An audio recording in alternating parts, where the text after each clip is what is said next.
Вітаю вас. Подякувати всіх за плідну працю.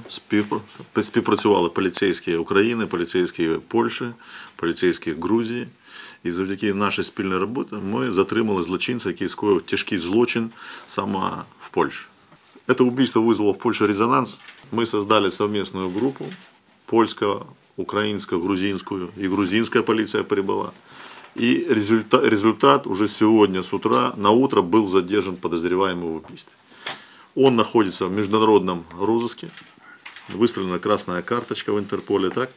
И на сегодня уже решается вопрос о экстрадиции его из Украины в Польшу. Есть опасения среди населения, что миграция вспыхнет в волну какого-то насилия. На самом деле нет. Если есть у нас связи, если можем сотрудничать, можем противодействовать этим образом и, конечно, сохранить порядок в пределах Грузии, Ukrainy, Polski.